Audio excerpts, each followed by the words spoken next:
Hey guys, Mary here at PAX Prime 2015, and we're working with The Mix to give you guys some of the sweet indie games that you might have missed. And I am here right now with James and Michelle. Hey, how's it going? Hey, good. Thanks for being here. And you guys are from Ska Studios, and today you're going to be showing me Salt and Sanctuary. Yes. Yeah. So Salt and Sanctuary, it's a 2D action RPG. A lot of focus on character building, a lot of focus on really precise, exacting combat. A lot of giant bosses and intimidating monsters and exploration. Very very much inspired by Metroidvania, Souls kinds of games. Now we missed the character select screen, but you guys actually had the opportunity to choose different types of characters. What kinds of builds can you guys have? Yeah, so you can totally customize your character with looks as well as, so you have a starting class, but after you choose that class, you can totally customize. There's a big skill tree. Mm-hmm. You can go on to really any branch you want to.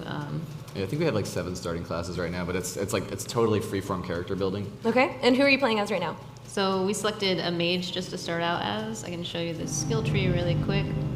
I can't put any points into it yet. Oh, but man. This is the gigantic tree. And it's starting to look like Path of Exile in here. Yeah. We're hearing that a bit, and we actually haven't played it, but... Oh, that's massive. Yeah. Well, it's amazing how much customization you guys are able to give the characters so that everyone feels like they're playing a unique build. Right. All right, so what are you doing in this world, this incredibly dark, very colorless world? So we just got shipwrecked. We had a mission that was going to save the world of all war forever. Again, very Path of Exile. and we survived a shipwreck. We're on this island. We basically failed our mission, or so we think. Okay. Now we're exploring this horrible island full of horrible things. Meeting a lot of other shipwreck survivors. Everyone's sort of trying to figure out what the deal is.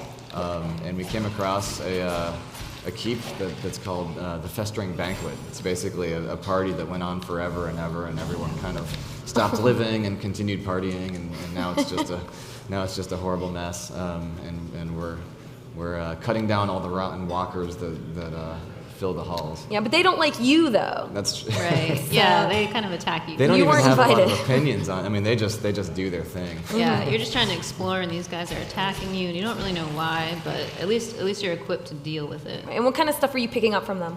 So some of them have pouches of salt. Some of them have items that are useful to you, and the salt is your experience. So you collect that, and then turn that salt into black pearls, which then allow you to put points into your skill tree. Okay, so you actually want to get salty in this game. You want to get salty. Yeah. I think you picked up an ear or two here and there. That's a transmutation material. Okay. If you ever meet an alchemist, right. they so there's going need to be tons of armor and weapons that you can choose from, and then also change them into other weapons using the parts of your fallen enemies. Yeah, the current count, I think we have like 600 items in the game so far. It's just it's growing like crazy. How many people do you have working on this where you can have so many different types of builds and items like that? So we have we're the whole team here. Yeah. Just us two. Oh my. How long have you guys been working on this? I say about 2 years. We announced it 1 year ago at last PAX. Okay. You should pick up that bottle. Oh yeah. So we're actually online right now, so we can view. Yeah.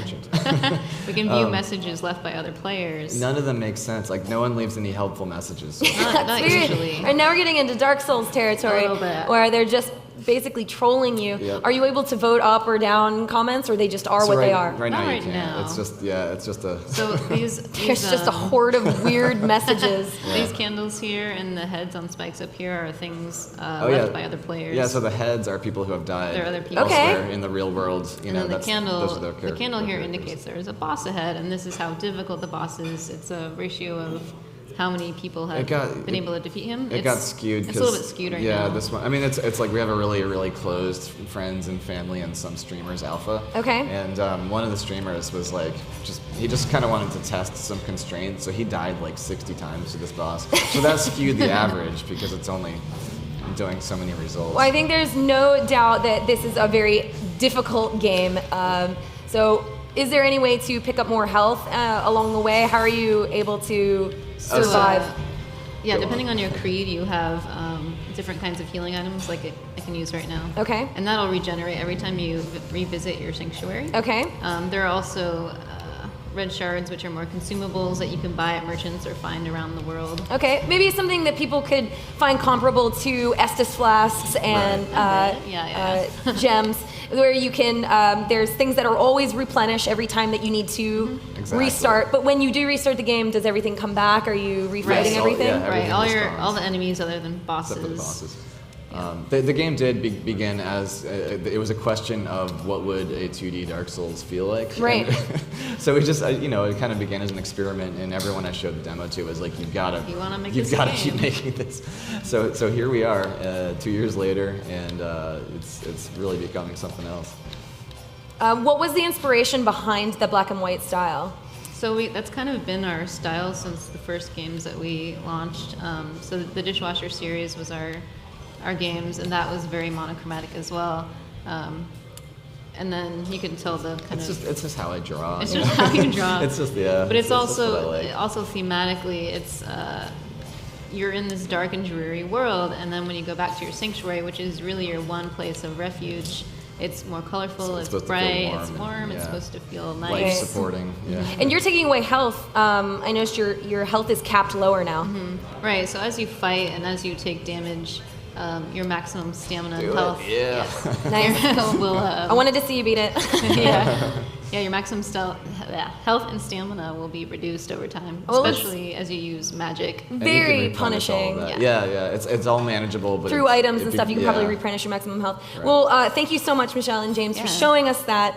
It looks really cool. When can we expect to see Salt and Sanctuary? So we don't have a release date Officially, yet. it's when it's done. Sounds like you want to add 10,000 more items and expand your skill tree a little bit more. Part of us wants to, but we do have to cut it. We do have to kind of limit it. At some All right, but this will be coming to PC when it's ready. It'll be launching first on PS4. PS4. And then it'll be on PC shortly after. Awesome. Thank you guys so much. So that was Salt and Sanctuary. If you guys want to check out that game more, where can they find out more about your game? So we're at PAX right now. We're booth number, I totally forget, but we're we're actually right near the Dark Souls 3 statues. So those doors that you go in on the right side, we're right between Gunner Optics. How fitting. Yeah. Awesome. And for the rest of your game news, be sure to stay tuned to GameSpot.com.